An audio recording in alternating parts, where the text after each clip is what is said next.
Welcome, welcome, welcome everyone to Women's Empower Network. I am so glad you're here and I'm so excited to have Dr. Annika all the way from south of Sweden here with us today. I just love how international this is and that we are more alike than we are different. And I love what she's going to talk about today. But I'm going to let her tell us.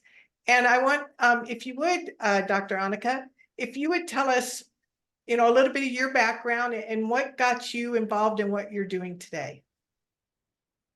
Thank you. Thank you so much for having me here. It's really nice. And yes, I do live in the south of Sweden. I am a medical doctor. I've been a doctor most of my life, family practitioner, first line medicine.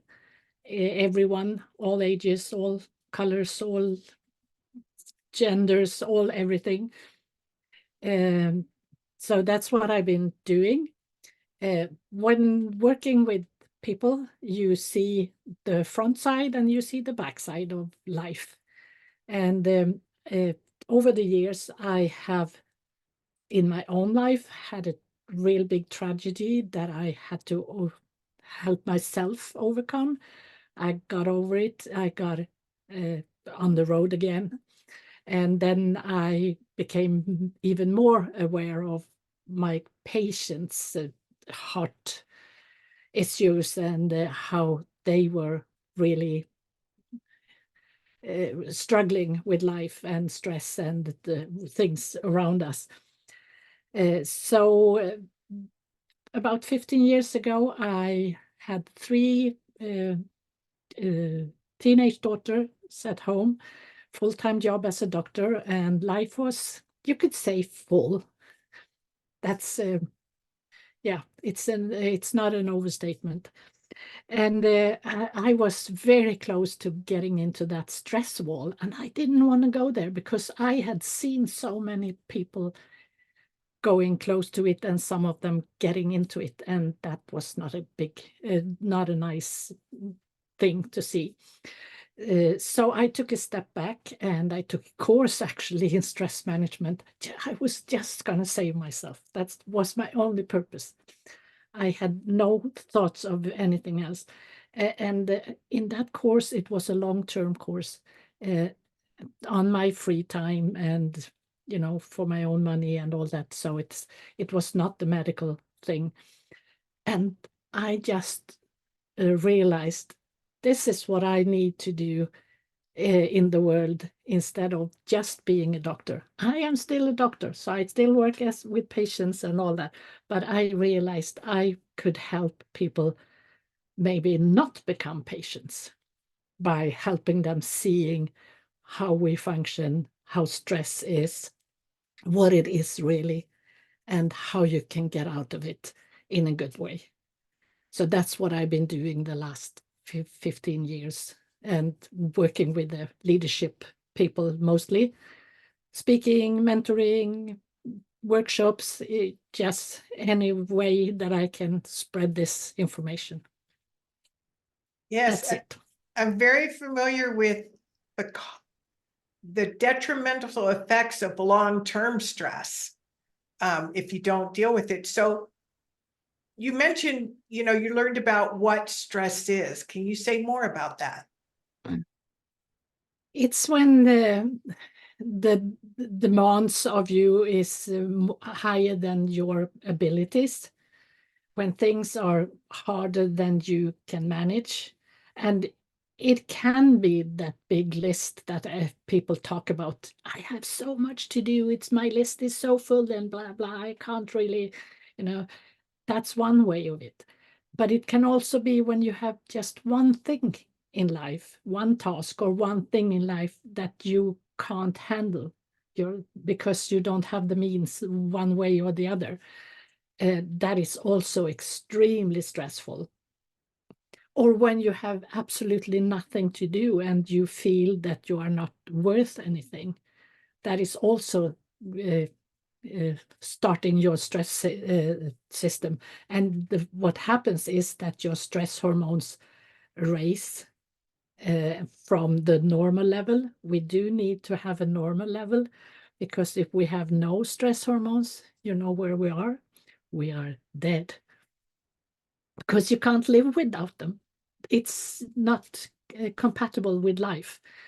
So you have to have this normal level. And when we get into these situations, too much, too hard, or too little, one way or the other, then these hormones get higher, and those hormones are bad for the inside of your body in different ways.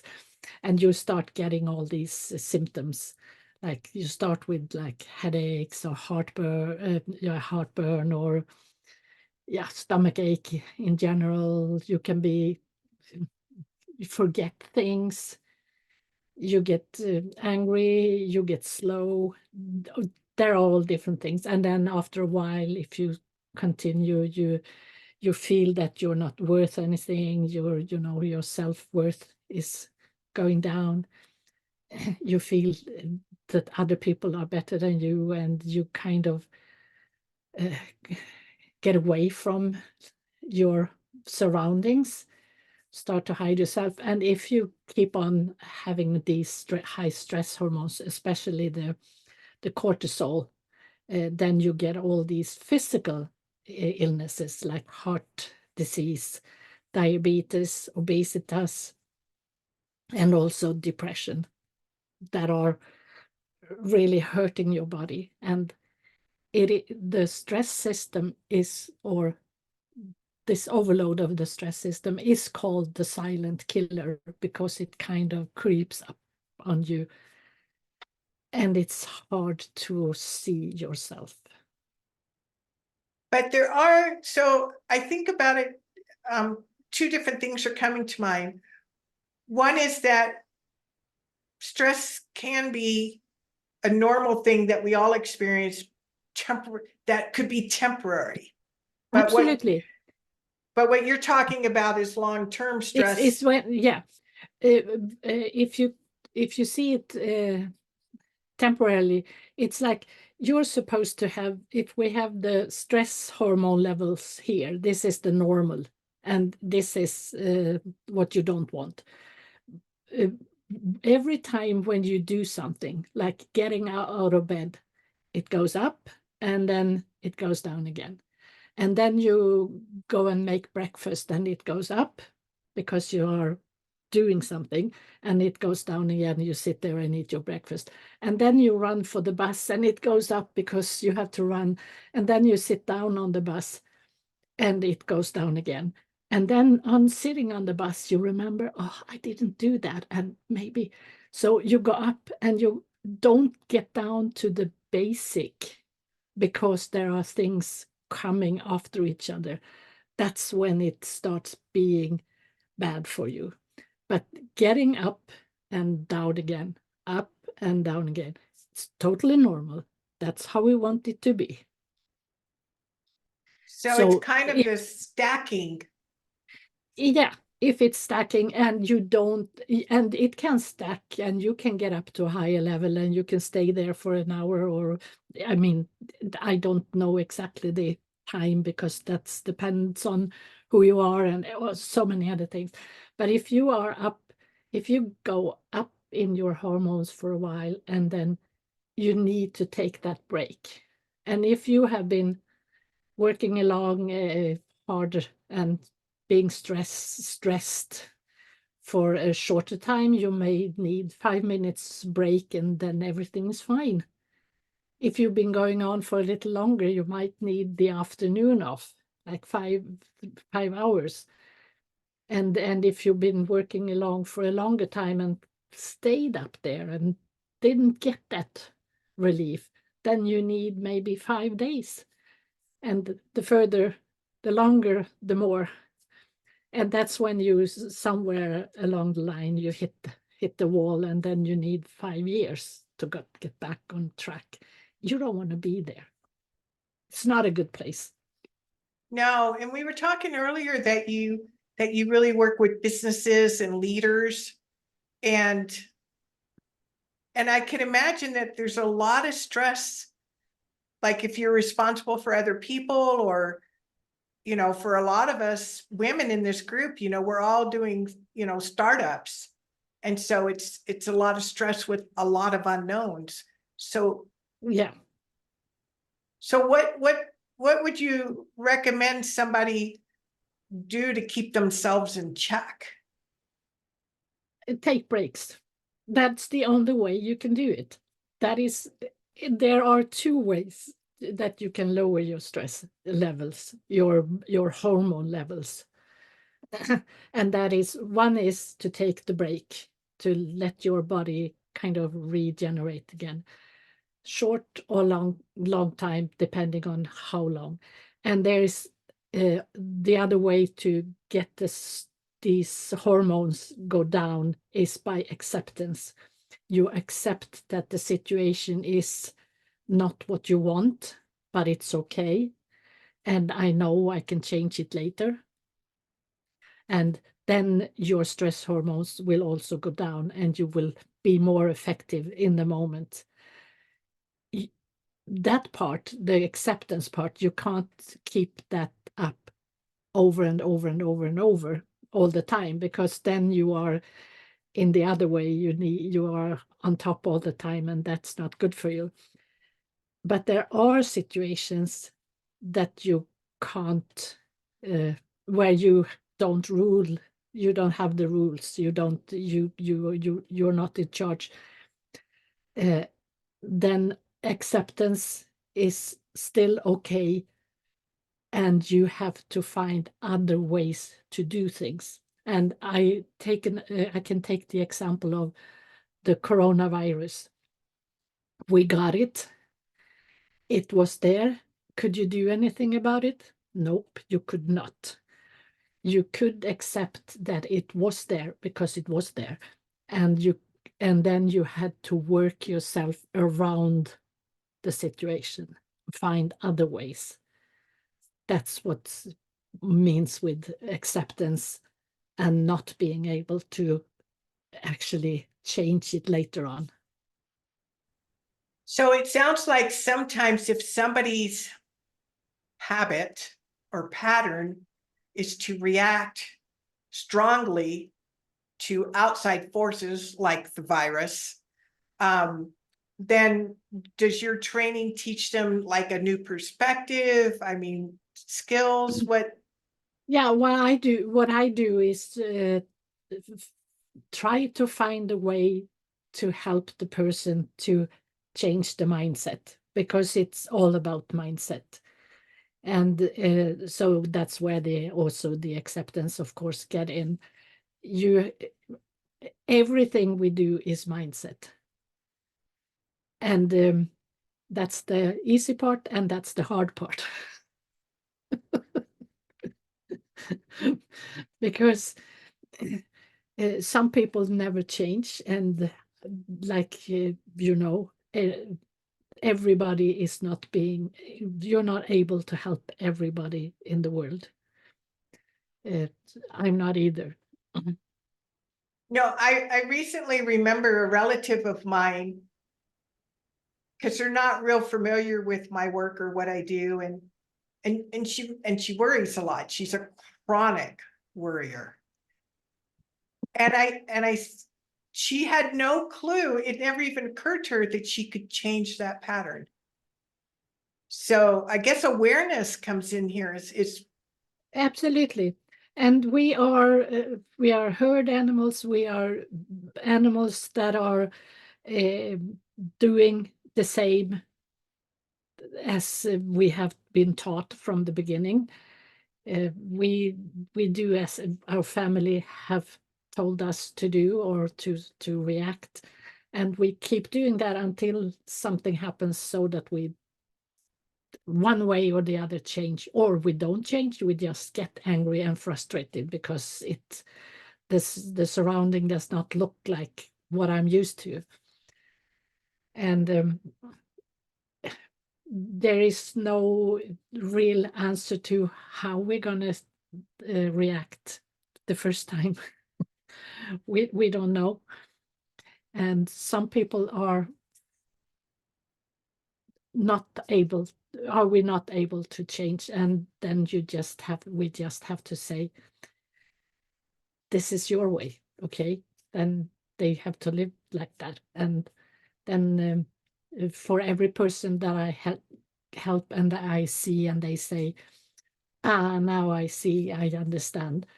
That's when I feel, yes, one more on the right side of their mindset, so that they can live a happier or healthier life, or whatever you would call it. And when they do that, they spread it in their circles. So I know that if I help one person, I usually help more than one person. Right, because you've changed a pattern, and they're gonna, and their circle, people are gonna notice that they're different. Yeah. So And especially in workplaces, if you have a leader and that person realizes things and do things different, that is good for that person, then it's usually good for the people that person is serving in the team. So it is gonna spread, and then hopefully those people in the team, they will go home with it to their people. exactly. And like you said, we don't know how long we can be stressed before it becomes detrimental to our bodies. No, and some people have this very short span of this is where I thrive and where I have a good life, and some people have it there, and some people have it all the way out there. But everyone has a limit, so there is a limit also for the people that think that they are, what do you say? Not that are it. I don't know the English word for it, but the ones that think that they don't have limits, they do. Everyone has a biological limit. And they won't know, those won't notice it until they are on the other side, because they're just gonna go and go and go and go and go. And then all of a sudden they are on the other side of the wall, and then they're doing nothing. Well, and then I've some of seen us, those. I'll use myself as an example. Sometimes when I'm stressed out, I don't know that I'm stressed out, No, but my behavior is different. yeah, And for exactly. me, it's like I normally drink 1.5 cups of coffee in the morning. But if I'm drinking coffee 4 or 5 times a day, 2, 3 days in a row, then it's almost like, oh, wait a minute, I need to take notice. I must be Yeah, stressed out about something. yeah. So And somebody, yeah, it's very good to learn how what's your first or your easiest signs are, and they are different. I get slow. I work slow and kind of do things slow, and people on the outside from me, when I get into that state, they think that I am just very calm, because on the outside it looks like I'm very calm. On the inside, this is when my brain is kind of washing around, trying to figure out what's going on. How am I going to get out of this? And I haven't known that for the whole of my life, but I realized that somewhere when I got into this tragedy that I've been through, and I learned afterwards. So, and that helps me, because I can I can take that break when I start being like that. Just like you say, when you drink a lot of coffee, then you have to say to yourself, okay, I need a break. And then you can take that break. exactly. So a lot of it is just becoming, so we're talking, two things come to mind. So we're talking about people who live in chronic stress that can lead to illness, and then awareness and learning your pattern. Like yours, you become slow, me, I drink more coffee. It's noticing and that's like an external way to notice that, oh, Mhm. maybe something's going on I need to pay attention to. Yeah, because as you said, we usually don't realize that ourselves. And if other people come, if you start getting annoyed and, behave a little less good than you usually are, then people outside would say, oh, he or she is stressed. But if you come to me and say, you are stressed, I would say, oh, I'm not. Because I don't want to see that. Right, It's not, I might have a hunch of it, but I don't want it to be true because I want to be the good person. So it's so common. It's normal, and that's good to know. right? Yes, it is. So are there any parting words of wisdom that come to mind that you would like to share with us? Well, what I always say is that when you feel that now is the time to just think, then stop and think. Take a deep breath, because you can only think clear in the now. You have to be right in the moment. That's where you can have the clear thought, so that you actually can do what you want to do and not just ramble around, or getting lost in your stress. You have to come back in the moment. So what kind of services do you offer, or classes or training or? I do mentoring, uh, specific for some, if there is someone with a specific reason for what they want, or for just having to figure out how to live the good life. And because there are two different ways of looking at that. If you want to build your life in a good way, or if you have a problem that you actually do have to solve. And I do speaking, I do workshops for smaller groups where we do this in a group kind of way, help people to find their best self. And like I said, speaking in different sizes depending on, and I can do it online, or I can come to people's places. I love to travel. Just by the way. By the way, yeah.